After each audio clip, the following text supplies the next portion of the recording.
This is The Big Picture, an official television report of the United States Army, produced for the armed forces and the American people. Now, to show you part of the big picture, here is Master Sergeant Stuart Quain.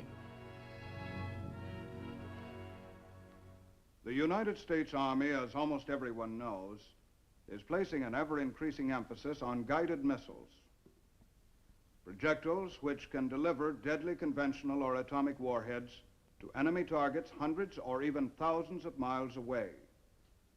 Perhaps the most remarkable fact about these amazing weapons is that they have all been developed in little more than a decade.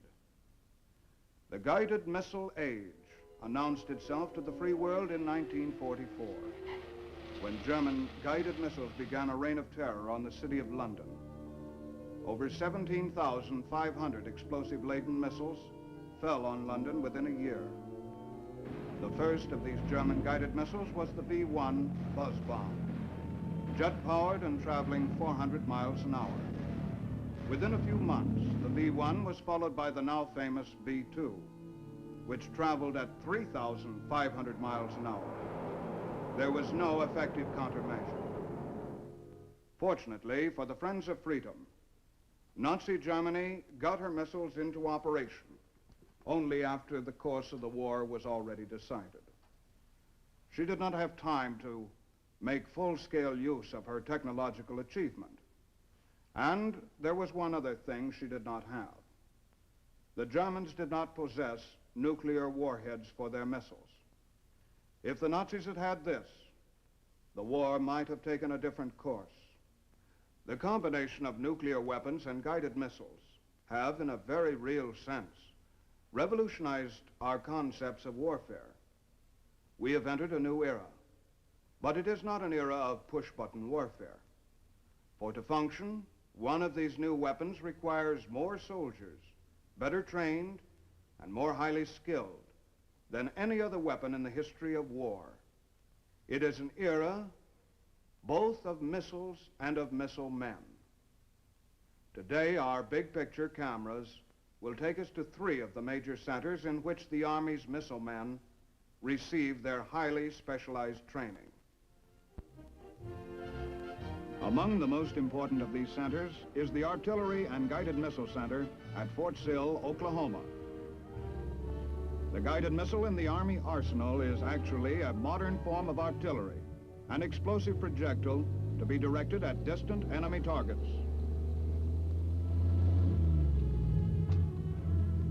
The Army's Artillery Center has long accepted the era of guided missiles as merely the latest development in an ancient military tradition.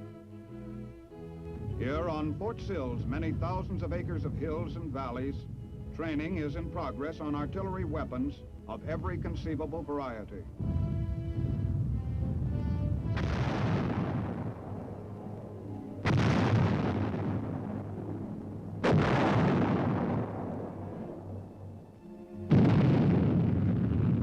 One of our first Army missiles to become operational, the Honest John, is technically not a guided missile at all, but a so-called free rocket. 27 feet long and capable of carrying an atomic warhead, the Honest John is fired like any conventional artillery weapon.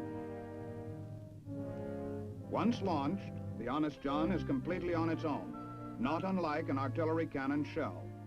Involving no radar or electronic computers, the Honest John is one of the simplest of missiles to operate. These men in training in the field have already completed a large part of their training, including basic combat instruction. For the missile man, like any other soldier, must be able to fight. He is a soldier first and specialist second. The Honest John is a weapon of rugged simplicity, but it nevertheless requires the services of skilled rocket men, such as these crewmen, making a last-minute electrical check of the rocket prior to firing.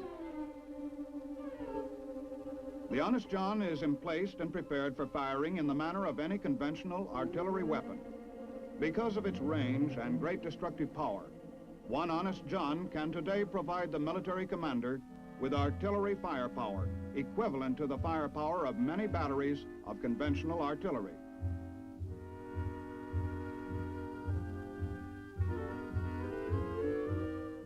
In the atomic age, massed batteries of artillery are an invitation to destruction. A single mobile weapon is less vulnerable to attack.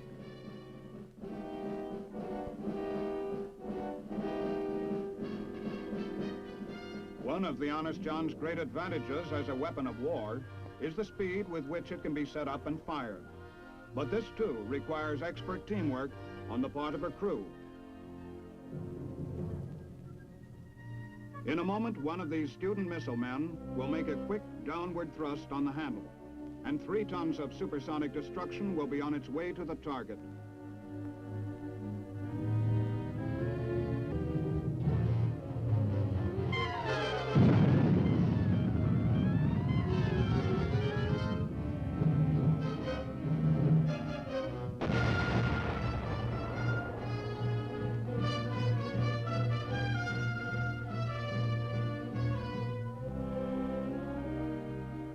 With the completion of firing tests on the range, a new team of Army rocket experts is born, masters of one of the major operational weapons in the arsenal of the free world. For more complex missile systems, much of the basic theoretical training at Fort Sill takes place in Snow Hall, an air-conditioned, windowless building with unsurpassed laboratory and classroom facilities.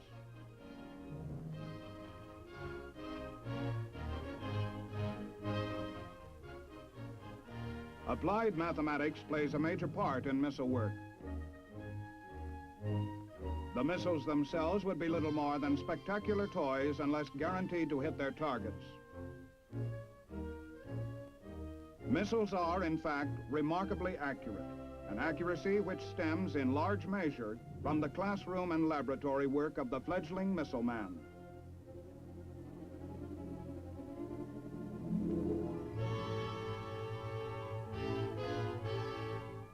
At the heart of every true guided missile system is the problem of control. The majority of missile men, accordingly, are experts in some form of electronics.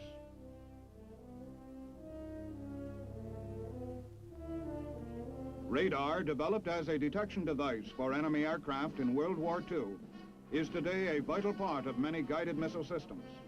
This is a radar lab in which men at Fort Sill are becoming skilled in the operation and field maintenance of some very complicated radar equipment.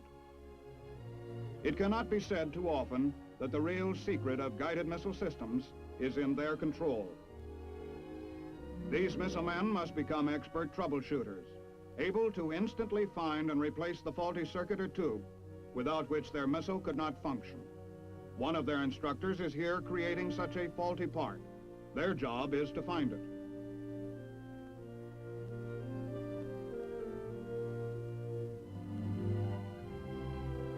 At a crucial moment in his future career, one of these men may find himself struggling with a control panel whose dials indicate a short circuit in one of the complex wiring components within the cabinet.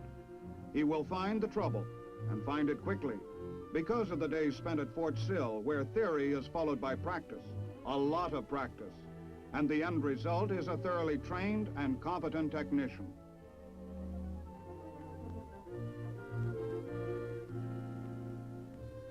The principal missile understudy at the Fort Sill Artillery and Guided Missile School is the corporal. The corporal is a 5.5-ton weapon designed to deliver its package of destruction approximately 75 miles into enemy terrain, and to do it as truly as if it had eyes. Here in the corporal division of the school, the men become familiar with the electronic eyes and brain of this giant surface-to-surface missile. This is the propulsion checkout laboratory, where students begin applying the knowledge gathered from weeks of classroom study.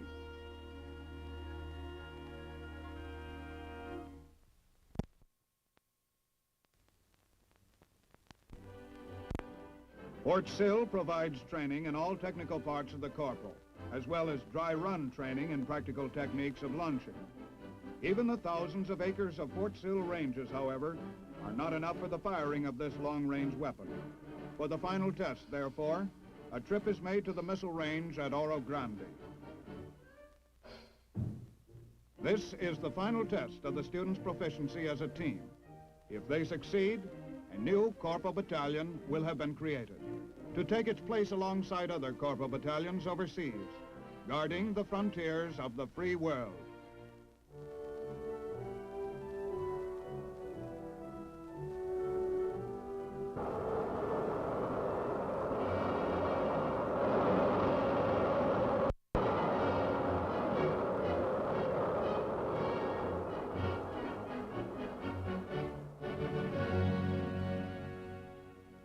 The Artillery and Missile School at Fort Sill is concerned primarily with surface-to-surface missiles. Those designed like the Honest John and the Corporal, to be fired from one spot on the ground to another. Several hundred miles south of Fort Sill, we find, in the words of Army Secretary Brucker, the foremost guided missile center of the world, the U.S. Army Air Defense Center at Fort Bliss, Texas, devoted to surface-to-air missiles. The original Fort Bliss, founded in 1848, is memorialized in this life-size replica presented to the post by the adjacent city of El Paso.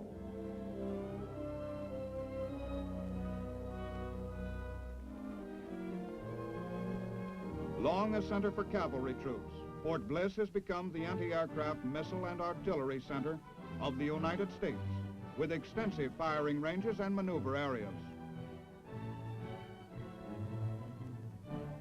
The Air Defense School at Fort Bliss is a large institution, with many different courses going on at all times in its carefully guarded buildings. About 3,500 students are to be found here at any time, 2/3 of them enlisted men.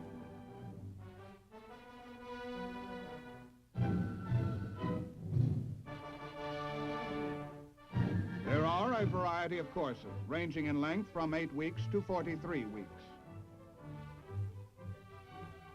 Nothing is taken for granted. Students begin with such relatively simple exercises as using these breadboard mock-ups to learn basic electrical circuits of all types. In these laboratories are taught the fundamentals of basic electrical circuits. This furnishes a sound foundation on which to build as they progress to the handling of complex electronic equipment in the missile systems themselves. Students who have completed their work in the Department of Electronics and Engineering are thoroughly familiar with basic electricity, radio, and radar.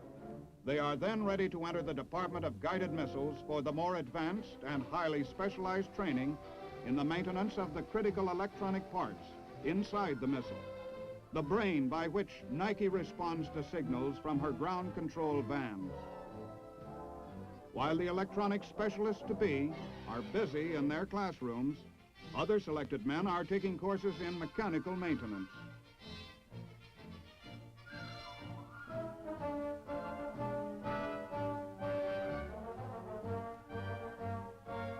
Here they will learn to assemble, fuel, test and troubleshoot mechanical aspects of the missile. The fueling of a missile is itself a job for specialists. Fuels are often highly toxic to human beings and must be handled with extreme care. This is one of the school's shorter courses, but it leaves nothing to chance.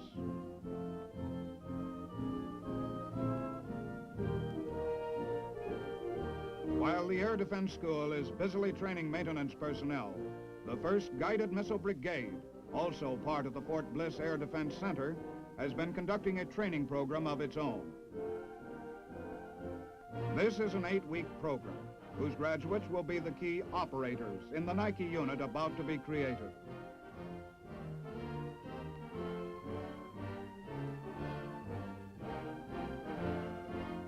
Although the various courses at the Air Defense Center differ in length, the program of instruction is so arranged that the men all complete their course of individual instruction at the same time. Thus, as the school-trained men complete their training, they can move to the modern air-conditioned buildings of the brigade, there to join their brigade-trained comrades and begin the process of learning to work and live together as a team. 124 enlisted specialists and warrant officers are thus brought together to form a Nike package, the nucleus of a full-strength Nike battalion. They are furnished the material for their battalion, brand new and straight from the factory.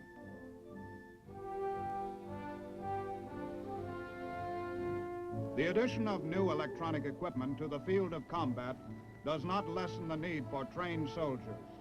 The crews of guided missile units are normally larger than were the crews who manned the guns which the missiles replace. And like these students at the Air Defense Center, missile men require longer and infinitely more detailed courses of instruction than did their gun crew predecessors.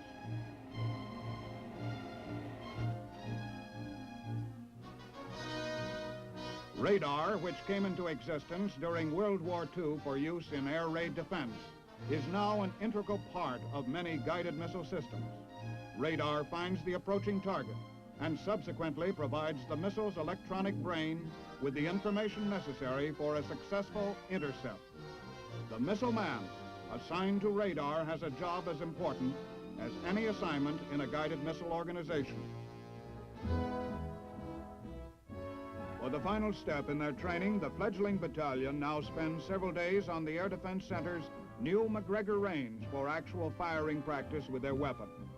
Upon successful completion of this final phase of training, the Nike package will move out to take up its station, to become one of the Nike units deployed around strategic U.S. cities and industrial centers, or travel overseas to become part of the air defense of an important U.S. base.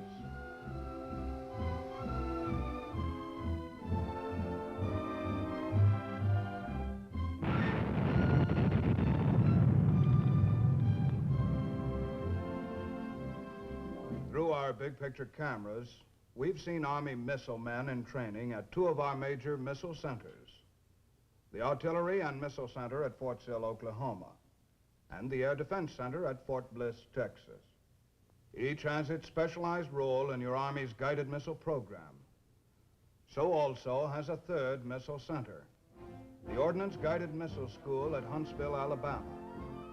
In existence for the past 6 years, it is the mission of the Ordnance Guided Missile School to conduct courses which will enable graduates to supply, maintain, and repair all the hundreds of thousands of parts which make up our guided missile systems. A good index to the progress of the Army's burgeoning guided missile program, the Ordnance Guided Missile School has more than doubled in size during the past 2 years, and is now in the midst of a $17 million expansion program. Ordnance-trained missile men are the mechanics and maintenance men of all Army guided missile systems. Like these men in the Acquisition System Laboratory of the Surface-to-Air Missile Division, they must be able to perform the most intricate repairs on complicated equipment. To familiarize themselves with the inner workings of complicated missile systems, students at OGMS have the assistance of skilled workmen in the model shop. Using transparent or translucent plastics, workmen in the model shop are able to create enlarged models of complex missile parts. These educational tools speed the learning process as well as increase its thoroughness.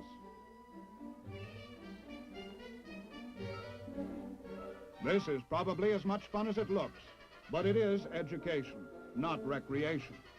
An electronic automobile.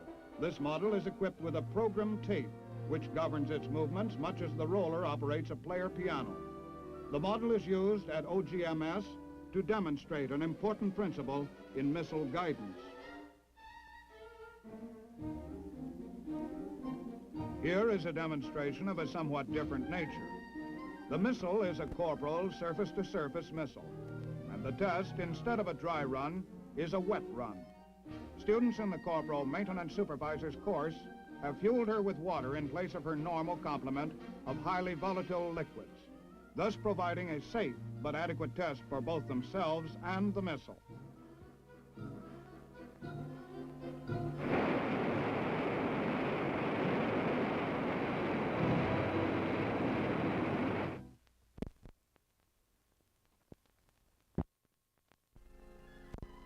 A landmark of the Ordnance Guided Missile School is this base from a captured German V-2 missile.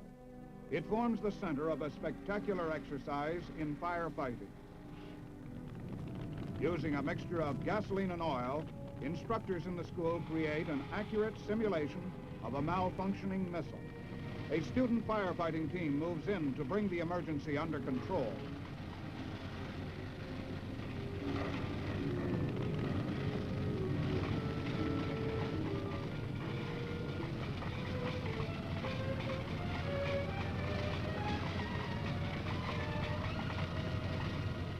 In this Nike training shop at the Ordnance Guided Missile School, the finest facilities and an ample supply of missiles guarantee expert training for the missile man. Here, the missiles are carefully examined and stripped down by ordnance repairmen, who must be depended upon for the maintenance and repair of the weapon when joined to a firing unit. Soldier students are also engaged in training on the recently released Lacrosse surface-to-surface missile, a deadly all-weather weapon designed to destroy enemy strongpoints and supplement air or artillery attack.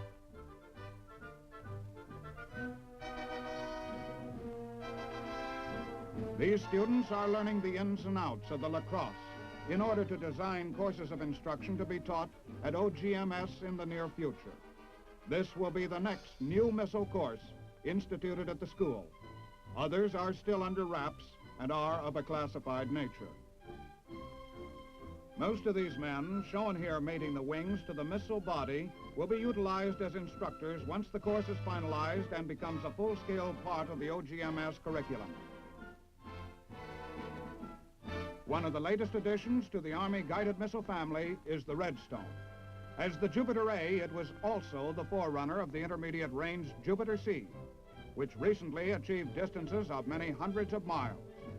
The Redstone itself is a highly accurate, liquid-propelled surface-to-surface missile, capable of bringing tremendous firepower against targets nearly 200 miles distant. The Redstone, making its debut with Army troops in the field, is not only a potent weapon, it is also one of the first man-made objects to enter space. For on its flight to the target, the Redstone actually passes beyond the Earth's atmosphere. Traveling many times the speed of sound, it is immune to any countermeasures known to exist today. With the advent of the Redstone, the Ordnance Guided Missile School has also been called upon to devise and conduct the initial training, instructing the men who will themselves become instructors at other Army missile centers. The Army Ballistic Missile Agency, like the school, is also at Huntsville, Alabama. This makes it possible to conduct Redstone training at the location where research and development is taking place. While a missile of the Redstone's range cannot be fired in Huntsville itself, firings are frequently conducted in the static test stands of the ABMA.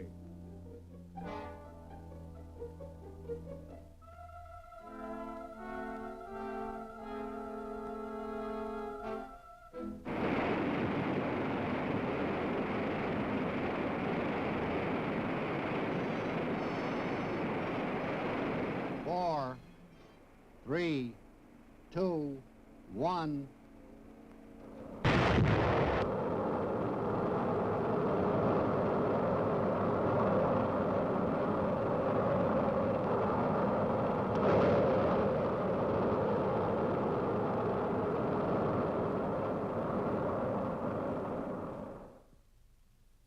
Through the eyes of our big picture cameras, we have seen brief glimpses of Army missile men in training in the 3 major missile centers of the Army. The family of Army missiles grows larger every year, almost every month. Today it includes the Nike Ajax, the Army's first supersonic anti-aircraft guided missile, already deployed around vital industrial centers, to which is now being added the Nike Hercules, the nation's second combat-ready, land-based guided missile system, capable of intercepting enemy planes at higher altitudes and longer ranges than the Ajax.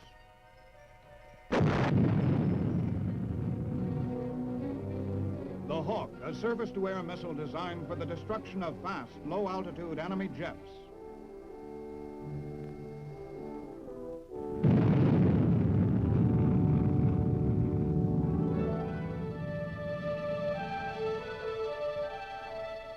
The Honest John, a powerful, free rocket for use by Army troops in the field.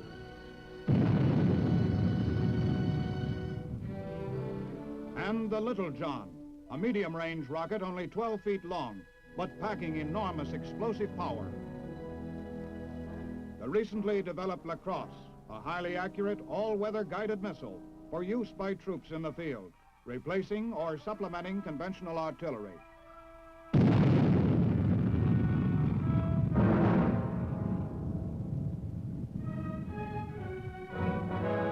Corporal, equipped with either an atomic or conventional type warhead, able to engage targets approximately 75 miles away.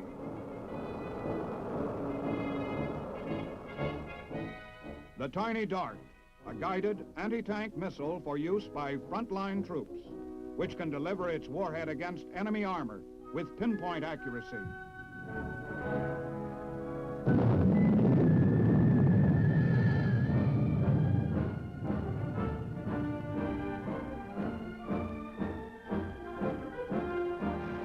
Redstone, America's first long-range ballistic missile of its type. Finally, the Army developed intermediate-range ballistic missile, Jupiter.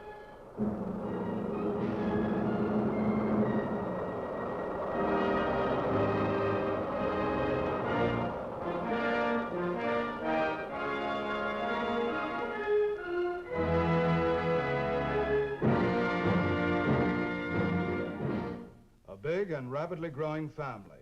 Remarkable progress in a science which had scarcely begun only a dozen years ago. We must not forget, however, that our missiles, like other weapons, are only as good as the men who operate them. It is for this reason that today's Big Picture was dedicated to that new kind of soldier, the Army Missile Man. Now, this is Sergeant Stuart Queen, your host for The Big Picture. The Big Picture is an official television report for the armed forces and the American people. Produced by the Army Pictorial Center. Presented by the United States Army in cooperation with this station.